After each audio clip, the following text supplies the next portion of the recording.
Welcome back to just English classes. स्वागत है आपका प्रैक्टिस सेट 10 में। और गाइज बहुत ही इंपॉर्टेंट सेशन हमारे चल रहे हैं और हर टीजी टीपीजीटी एग्जाम के लिए आपको बिल्कुल हेल्पफुल रहेगा वीडियो। और अगर आपको अच्छा लगे गाइज लाइक शेयर जरूर कीजिएगा, कमेंट कीजिएगा, सब्सक्राइब कर लीजिए चैनल को सबसे पहले। अगर पहली बार आप चैनल पर विजिट कर रहे हैं डेफिनेटली आपको हेल्प मिलेगी हर एग्जाम के अंदर। ठीक है, चलिए स्टार्ट कर दे गाइज, बिना देरी किए देख लेते हैं क्या खास है आज के सेशन में हमारे पास।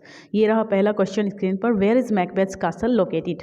मैकबेथ का जो कासल था वो कहाँ पर लोकेटेड था, तो ये इसका जो आंसर है एन आयरलैंड है, नॉर्वे है, काउडर है या फिर इन्वर्नेस है। तो यहाँ पे जो आपका आंसर बन रहा है वो डी ऑप्शन हो जाएगा, यानी कि इन्वर्नेस। कब आया था ये मैकबेथ आपका? ये 1605 के आसपास गन पाउडर प्लॉट की थीम उस टाइम पे थी, तभी आया था आपका। ठीक है, तो ये आपका हो जाएगा। With the death of Macbeth क्या हुआ था? Fleance comes to the throne, the witches die, extremely truthful या फिर Macbeth is able to meet his family. क्या हुआ था यहाँ पे उस टाइम पे गाइस? तो ये जो हो जाएगा सी ऑप्शन है आपका, यानी कि C option extremely truthful. Okay, extremely truthful. ये मुझे सही नहीं लग रहा गाइस, मुझे ऑप्शन ही सही नहीं लग रहे हैं एक्सट्रीमली ट्रूथफुल, क्योंकि ये तो मुझे तीनों लग नहीं रहे। बाकी चलिए मैं इसका आपको आंसर ही दे रही हूँ यहाँ पे। देखिए, मॉरल ऑर्डर इज रिस्टोर्ड, ये हो गया था आपका। ठीक है, ये ऑप्शन ही हमारे गलत हैं। मॉरल ऑर्डर, याद कर लीजिएगा इस क्वेश्चन को, इंपॉर्टेंट क्वेश्चन है बहुत ज़्यादा guys. Moral order is restored. ठीक है, ये आपका इसका आंसर है क्वेश्चन का। Okay, She is too sublime for thee, and her smoothness, her very silence and her patience speak to the people, and they pity her who speaks. कौन कहता है? The clown about Rosalind, Jacques about Celia, Duke Frederick about Rosalind, Duke Senior about Celia। किसके बारे में है ये बात यहाँ पर? तो इसका आंसर आपका बन रहा है ऑप्शन सी, यानी कि ड्यूक फ्रेडरिक कहता है रोजलिन के बारे में। Right. A small house with all rooms on one floor. Guys इसमें जो है ये वन वर्ड सब्स्टिट्यूशन है आपका। एक स्मॉल हाउस जिसमें केवल रूम्स हों और एक ही फ्लोर हो, उसको क्या कहते हैं? Bungalow, cottage, flat, castle. तो देखिए इसको आंसर तो आपका बंगलो हो जाएगा इसका। ठीक है, बंगलो होता है जहाँ पे काफ़ी सारे रूम्स होते हैं, एक ही कोई बिल्डिंग ऊपर नीचे नहीं बनी होती है पूरी। कॉटेज आप झोपड़ी को कह सकते हैं, फिर छोटे से घर को कह सकते हैं कॉटेज। फ्लैट आपको पता ही है जो काफ़ी जो बने रहते हैं, है ना, 1 फ्लोर, 2nd, 1st, 3rd, पता नहीं कितने फ्लोर तक बने रहते हैं। कासल आपका क्या होता है? कासल फोर्ट या किला, है ना, हो जाता है। A sneering person who always finds faults. ऐसा व्यक्ति जो हमेशा ही कमियां ढूंढता रहता है किसी भी व्यक्ति की, मतलब हमेशा किसी भी एक्शन को वो जो है शक की नज़रों से ही देखता है। तो ऐसे व्यक्ति को क्या कहते हैं? क्यूपिड। क्यूपिड तो लव गॉड होते हैं, है ना, लव गॉड होते हैं क्यूपिड तो। कामदेव कह सकते हैं आप इनको, कामदेव कह सकते हैं। क्लैप्टोमैनियक आपको होता है जिसको चोरी करने की आदत है ना, थीफ्ट हैबिट, चोरी करने की आदत जिसको रहती है।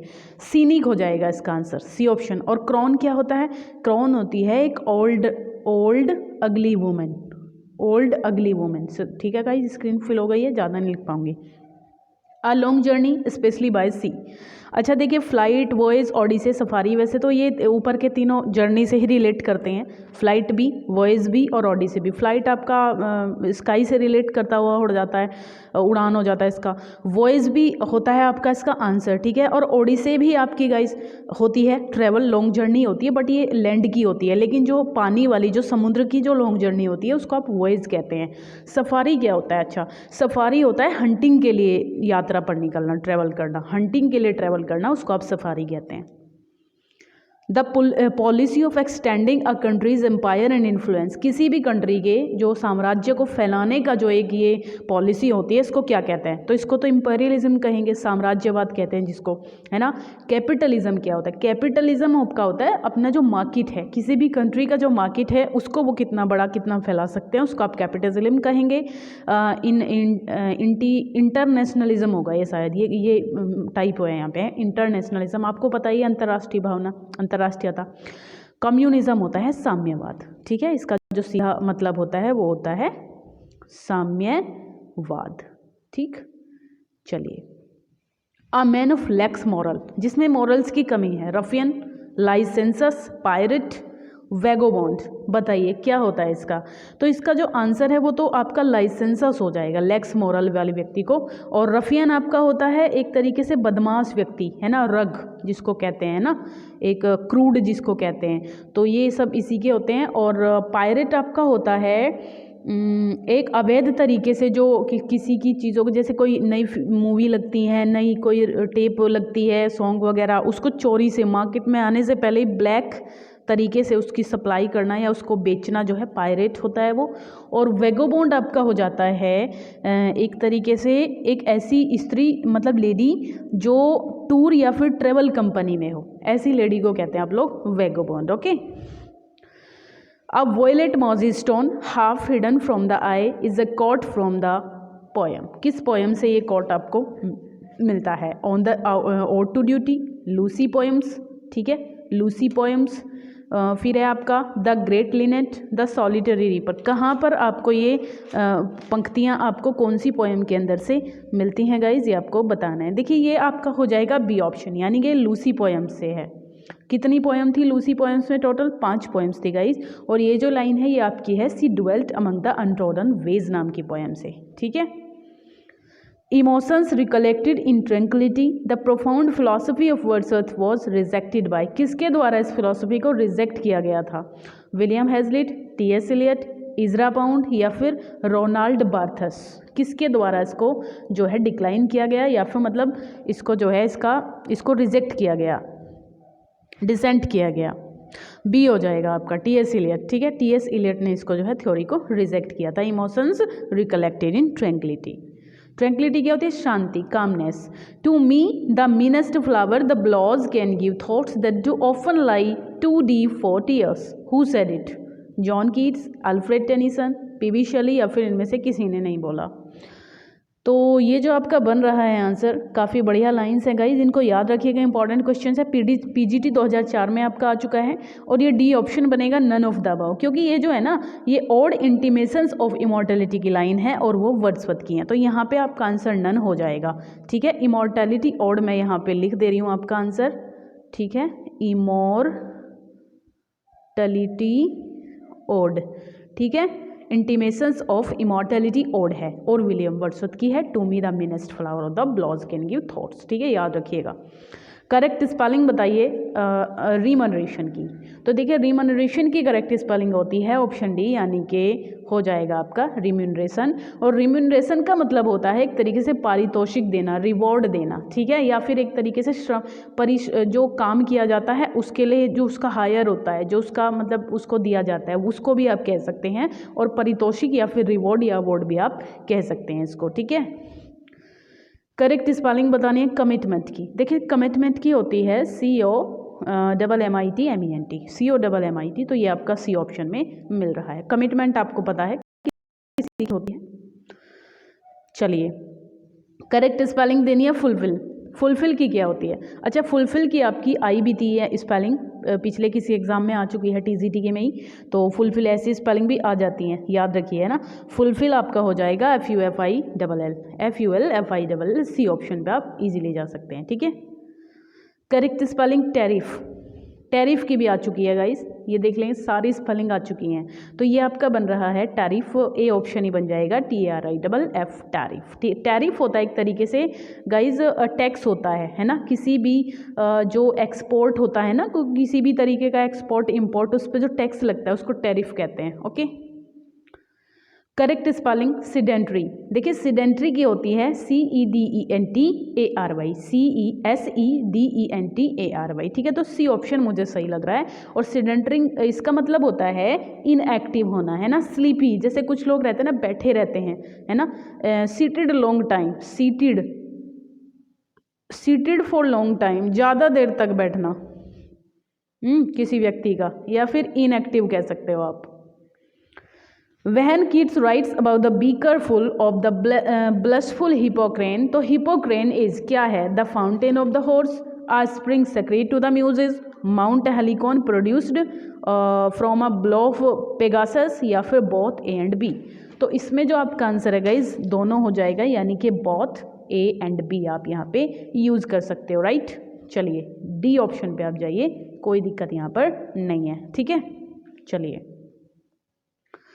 Keats addresses the Grecian urn, an Attic shape, in his ode on Grecian urn because it was, क्योंकि from Greece, preserved in an attic, placed in a Greek museum, या फिर are receptacle for asses। क्या होगा इसमें? तो ये हो जाएगा ए ऑप्शन इसका, फ्रॉम ग्रीस, क्योंकि ये ग्रीस से था। देखिए, Keats addresses the Grecian urn as an Attic shape in his ode on Grecian urn because it was from Greece, right. Ode on a Grecian urn is written by John Keats, written in May 1819, right. 1819 में इसको लिखा गया था guys, और 1820 में ये publish करा दी गई थी, तो कोई दिक्कत यहाँ पर नहीं है। चलिए देख लेते हैं आगे क्या है इसमें। What according to Keats will the urn remain to man when old age shall this generation waste? जब जो ओल्ड एज है ये जनरेशन वेस्ट हो जाएगी तो क्या ऐसी चीज़ है जो बच जाएगी अर्न के साथ? तो a forgotten historian, a friend, silent spectator of his books, या आर डिजोलेट। तो यहाँ पे बी हो जाएगा अ फ्रेंड, जो उस पर बना हुआ है ना, जो उस पर बना हुआ है अर्न पे, तो यही है इसमें। अच्छा, ब्रिज का एंटोनिम देना है आपको, ब्रिज का एंटोनिम देना है। डिवाइड तो बांटना होता है चीज़ों को, बाइंड बांधना होता है, और ये आपका रिलीज हो जाएगा, फ्री करना होता है, ओपन हो जाएगा यहाँ पे इसका, ठीक है। देखिए ब्रिज क्या होता है, जोड़ना होता है दो चीज़ों को, तो ओपन खुला कर देना, ठीक है। ट्रैंकिल, ट्रैंकिल वही होता है कामनेस, तो कामनेस इम्पेशेंट होगा इसका एंटोनिम, एजिटेटेड होगा, वेसिफेरिस, या फिर नॉइजी। देखिए इसका होता है कामनेस, जो आपका ये बन रहा है CLMNE, कामनेस होता है, तो इसका मीनिंग, तो इसका जो है एजिटेटेड हो जाएगा। एजिटेटेड क्या होता है? एजिटेटेड का मतलब क्या होता है? फीलिंग नर्वस, है ना, नर्वस फील करना। ट्रैंकिल होता है एकदम शांत, एकदम बढ़िया जो महसूस कर रहा व्यक्ति, और इम्पेशेंट आपको होता है थोड़ा सा एकदम उग्र, जो बहुत जल्दी अधीर होना, है ना, जो अधीर हो व्यक्ति होता है ना, बहुत जल्दी से वो अधीर रहता है कुछ करने को, कुछ बोलने को। एजिटेटेड आपको पता ही है। वोसिफेरस होता है लाउड, या जो बहुत लाउड हो, फोर्सफुल वॉइस जो अपनी देता हो, उसको कहेंगे। नॉइजी भी आप शोरगुल को ही कहते हैं। तो यहाँ पे जो आपका आंसर बन रहा है वो हो जाएगा बी ऑप्शन। एरिड, एरिड होता है ड्राई, एकदम से बिल्कुल सूखा, ठीक है, ड्राई। तो इसको आप क्या कहेंगे? तो ड्राई का मतलब होता है, देखिए प्लेंटीफुल तो होता है अधिकता किसी चीज़ की, है ना, और डेट आपका ऋण हो जाता है। सॉरी, मैं प्लेंटीफुल पे थी, प्रोडक्टिव पे हैं हम। प्रोडक्टिव जो हो जाएगा आपका, प्रोडक्टिव होता है एकदम कुछ फ्रूटफुल, है ना, फ्रूटफुल, कोई रिजल्ट देने वाला। ह्यूमिड हो जाएगा यहाँ पे, ह्यूमिड होता है नम, जहाँ पे नमी हो, है ना, सूखे से नम हो जाएगा। और एग्रीबल होता है आपका थोड़ा सा एग्रीबल, है ना, मतलब जो क्या बोलेंगे इसको, एग्री करने लायक हो चीज़ें, है ना, उसको कहते हैं। लायबिलिटी, लायबिलिटी का क्या मतलब होता है गाइस? देखिए ट्रेजर खजाना होता है, आपको पता है। डेब्ट, लायबिलिटी होती है एक कानूनन अधिकार होना किसी व्यक्ति को, कि ये भाई एलिजिबल है, तुम्हारे पास ये राइट्स हैं, तो उसका लायबिलिटी कहते हैं। तो ट्रेजर खजाना, डेट, ऋण, एसेट्स आपका हो जाता है। एसेट्स हो जाएगा क्या, एक तरीके से पर्सनल जो अधिकार व्यक्ति के अपने होते हैं, उनको आप एसेट्स कहेंगे। तो ये अपोजिट दो चीज़ें हो जाती हैं। John Galsworthy's style is remarkable for, किस चीज़ के लिए उनका स्टाइल रिमार्केबल था? Its strength and elasticity, its powerful sweep, brilliant illustrations, its deep psychological analysis. तो ऑल हो जाएगा इसमें, क्योंकि सारी की सारी क्वालिटीज़ उनके वर्क्स में हमको देखने को मिल जाती हैं। एसेज ऑफ इलियार क्या है? ये पॉलिटिकल आइडियोलॉजी है, इकोनॉमिक डिस्पैरिटी है, लिटरेरी क्रिटिसिज्म है, या फिर पर्सनल इम्प्रेशन है इसके अंदर। तो देखिए ये आपका क्या है, इसका आंसर जो होगा वो बन जाएगा गाइस यहाँ पर आई थिंक क्या बनना चाहिए आपके अकॉर्डिंग? एसेज ऑफ फिलिया के बारे में क्या कहेंगे आप? देखिए हो जाएगा आपका डी, पर्सनल इम्प्रेशंस इसमें हमें दिखता है। कब आया था ये? 1823 में आया था। और लास्ट एसेज ऑफ फिलिया की बात करें तो 1833 में आया था, और दो लोगों ने मिलकर एसेज ऑफ फिलिया को लिखा था। ये एक कलेक्शन था चार्ल्स लैम्ब और उनकी जो सिस्टर थी मैरी लैम्ब का, ठीक है। चलिए, Charles Lamb in his essay in praise of chimney sweepers compares them on their early morning round too. बताइए, मार्टिन लार्क से कंपेयर करते थे, लिटिल मनीज से, एक्रोबेट से, या फिर स्वेलोज से? किससे इन्होंने जो है इनको कंपेयर किया था इसमें यहाँ पर, ठीक है। चलिए, तो इसका आंसर आपका आई थिंक क्या बनना चाहिए? ये बन जाएगा ऑप्शन ए, यानी कि martin larks, martin larks. Which of the following expressions is not used by Lamb to describe chimney sweepers. इनमें से कौन से एक्सप्रेशन उन्होंने चिमनी स्वीपर्स के लिए यूज़ नहीं किए हैं? क्लर्जिम्स, इनोसेंट ब्लैकनेस, डिम स्पीक्स या फिर सेबल स्वीपर्स। तो यहाँ पे डी हो जाएगा, इसमें भी सेबल स्वीपर्स का उन्होंने यूज़ बिल्कुल भी नहीं किया था। ओके, चलिए 28 क्वेश्चन है। लाइक शेयर जरूर कर दीजिएगा। ये देखिए मैं पूरी वीडियो में कहती नहीं हूँ क्योंकि फोकस मेरा आपको पढ़ाने पे रहता है, एक्सप्लेन करने पे रहता है, तो थोड़ा सा आप ध्यान कर लिया करें। जल्दी जल्दी से एक लाइक कर दीजिए अगर आप देख रहे हैं लास्ट तक वीडियो को, please guys. Which of these poems of Shelley is written in blank verse. कौन सी पोयम इनमें से ब्लैंक वर्स में लिखी है शैली ने? The which of Atlas, Hellas, the Trump of life या फिर द चेंची। कौन सी? चेंची तो पोयम है ही नहीं, ये तो एक लिरिक मतलब इनका जो है एक ट्रेजेडी मानी जाती है, ड्रामा है ये। तो इसमें से क्या आंसर बनेगा आपका? यस, तो मुझे क्या लग रहा है गाइज, मुझे ए ऑप्शन लग रहा है। विच ऑफ एटलस जो था इनका वर्क, ये इन्होंने लिखा था आपका इसमें। ये ओटावा रिमा में था वैसे, और 17 ओटावा रिमा थे इसके अंदर, 78 ओटावा रिमा थे। और ये ओटावा रिमा क्या होता है? 8 लाइन स्टैंजा आप इसको कह सकते हैं। ये इन्होंने ब्लैंक वर्स में लिखा था शैली ने। Fresh spring and summer and winter होर मूव माई फेंट heart with grief, who rights, कौन लिखता है इसको? तो ये भी आपकी शैली की है, बी ऑप्शन पे जाएंगे। तो ये भी आपकी शैली की है गाइज। और शैली की कौन सी पोयम से है? ये एक लिरिक है आ लेमेंट, ठीक है। ये एक इनकी पोयम है आ लेमेंट। आ लेमेंट इंपॉर्टेंट है गाइज ये भी, ठीक है, बहुत इंपॉर्टेंट लाइन है। हर एक जो क्वेश्चन आपको दे रही हूँ। Who wrote the pome the revolt of Islam, किसने लिखा था? यहाँ पे स्पेस है गाइज, यहाँ पे स्पेस है, रिवोल्ट ऑफ इस्लाम है ना। तो ये हो जाएगा, ये भी शैली का है, रिवोल्ट ऑफ इस्लाम। कहाँ पे है? डी ऑप्शन पे जाएंगे आप। अरे यार, हाँ डी ऑप्शन पे जाएंगे, रिवोल्ट ऑफ इस्लाम इनका हो जाएगा। ये कोई इसमें परेशानी वाली बात नहीं है गाइस, ठीक है। चलिए, तो यही थे गाइस हमारे क्वेश्चन। और बिल्कुल 1818 में, हाँ इसका ईयर भी मैं बताना भूल गई थी आपको, इसका ईयर भी जो है 1818 में। अच्छा, शैली का टाइम स्पेन क्या है गाइस, अगर आपको पता है तो देखिए, ये हो जाएगा आपका 1695 से लेके 1795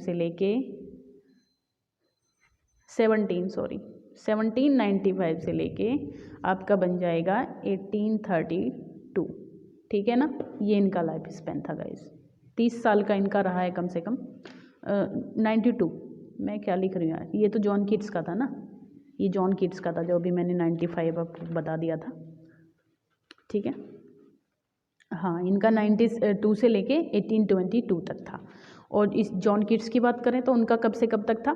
1795 से लेके 18 कब तक? 21 है ना। चलिए, तो यहीं तक का था गाइस हमारा। बाय बाय, टेक केयर, पढ़ते रहिए और जल्दी से जल्दी जो है अपने एग्ज़ाम क्रैक कीजिए। Bye bye guys.